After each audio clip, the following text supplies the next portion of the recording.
Hi, it's me. Hi, it's me.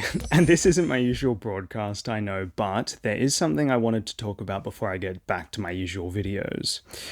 I know that AI is inevitable. I know that it is something that is used almost all of the time in products without us even realizing at this point. It is everywhere, it's in every job, it's being forced on everyone. All the corporations want everyone to use it. Billions and trillions and squillions of dollars are behind it. It's not going anywhere. And I know that it's a very useful tool for a lot of people and they're happy with it. People that don't like their own voice or don't think people are going to want to listen to their voice for 1 or 2 hour long videos at a time prefer to use a consenting voice actor who's selling their voice to use for those sorts of things, or audiobooks. Or maybe it's someone that has an illness or a condition that makes recording unfeasible. Maybe they live in an apartment block surrounded by screaming babies, and getting clear audio is a very rare and difficult thing, so they get some clear audio and make a voice clone of their own voice.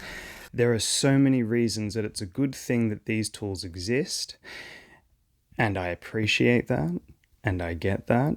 And that's not what I'm talking about today. Just like with any tool that's created by humanity, it can be used for good or evil, its intended purpose, or a nefarious, morally questionable situation that has a lot of money involved with it, I'm sure, eventually.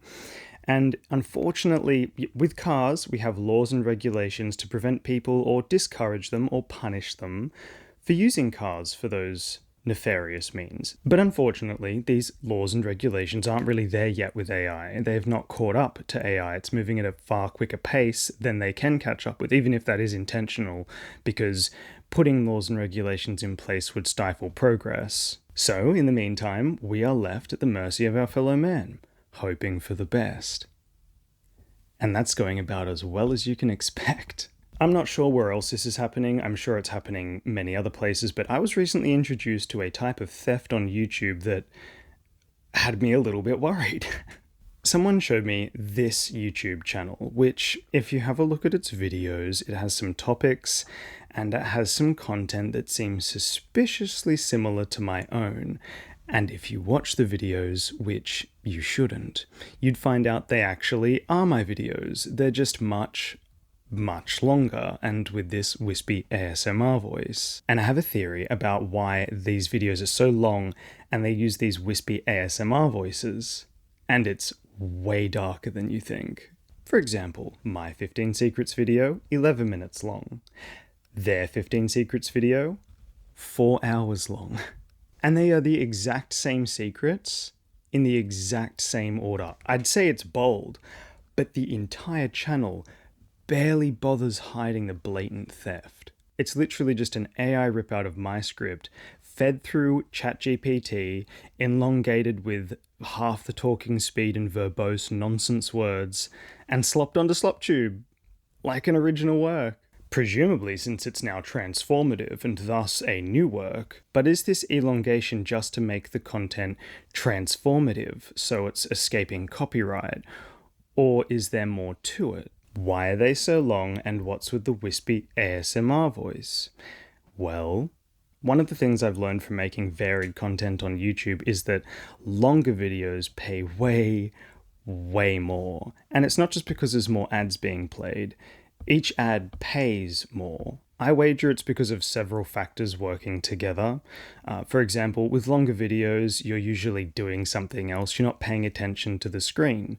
So when an ad pops up, you're usually somewhere else doing something else. It takes longer to skip the ad, or you don't bother skipping the ad and just let it play through. This leads to the video getting longer watch hours, more views from re-clicks, people going back to try and pick up where they left off if they missed something or were interrupted. It builds upon all of those stats. And that's all well and good. Those would definitely drive up the statistics because there are essentially 3 types of ads on YouTube, and one of those, at least, pretty much the bread and butter, counts on you not clicking off of the ad and letting it play the whole way through, or clicking onto the ad and clicking through to the advertiser's website, for example. So you can appreciate why those circumstances would lead to those videos generating more money per ad, since they're not skipped as often. But here's where the dark secret comes in, because the real reason why I think these statistics are driven so high in longer videos is because of sleep advertisements or sleep commercials. Yes, you know that advertisement where I think it was Lightspeed briefs were advertised into Fry's dreams? That future has already come, and you didn't even notice. If not skipping the ad and letting it play the whole way through is important, then the ultimate non skippers are sleepers, because people who are asleep don't skip the ad.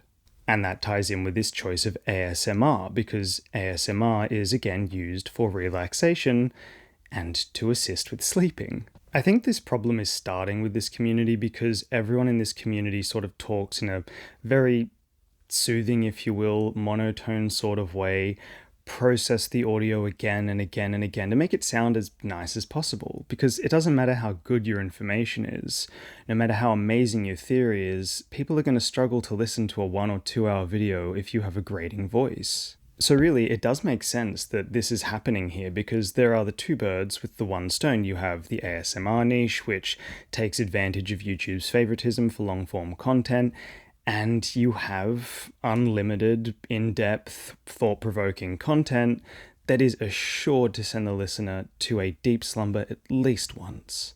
And I think those are the reasons why I'm seeing personally these slopper sites starting here in this community. And on a side note, probably the most horrifying thing about this is how many people don't even realize they're watching AI, apparently.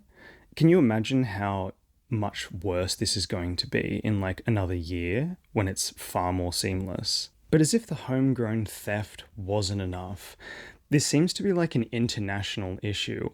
I was shown this video from Bilibili, which, for those of you that don't know, it's kind of like Chinese YouTube. And they're taking it a step further. They did steal my videos, yes, but they even stole my voice. 色旗帜或挂毯上的图案相同，仔细看看，看看他是谁。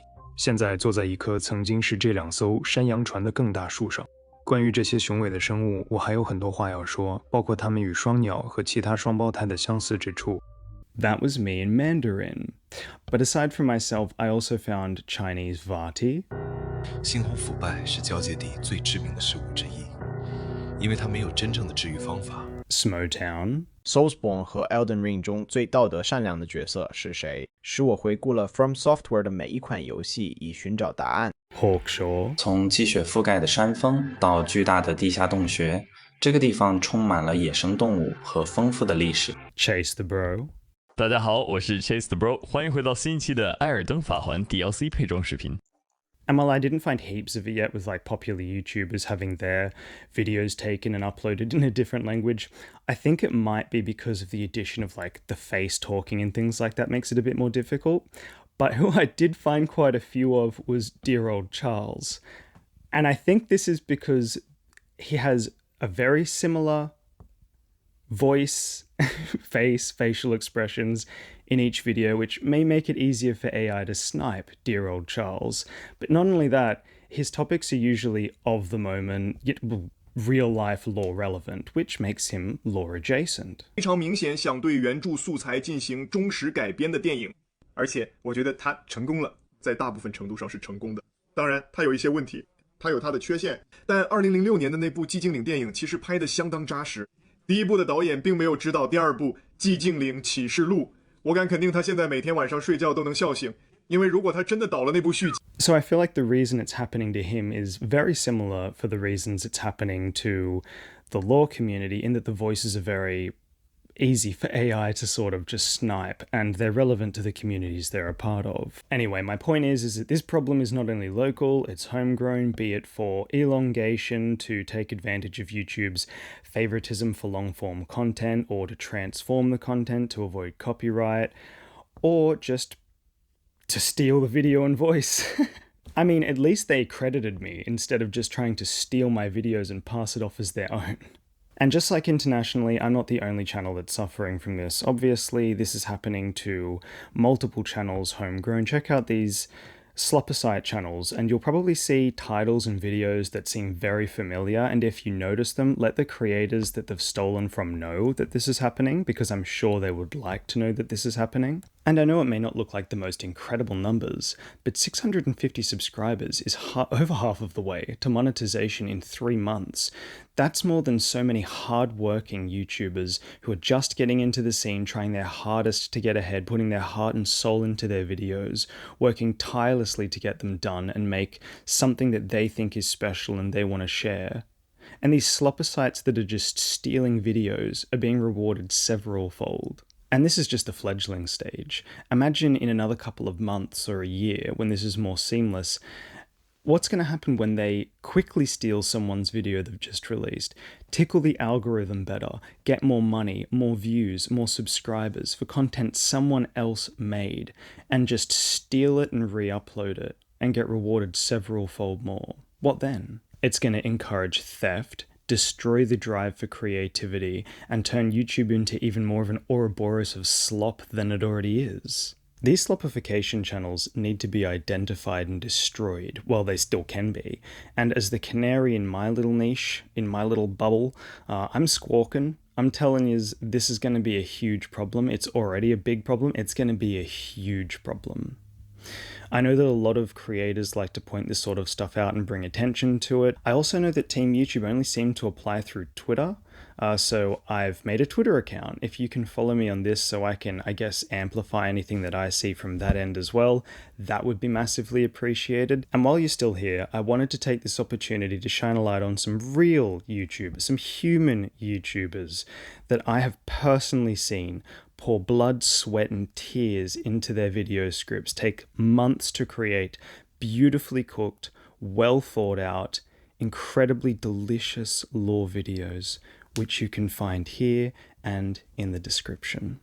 And lastly, if you want to help the humble scum mage survive the slopification of YouTube and the age of Slopnet and the Slopinators, here is my Patreon.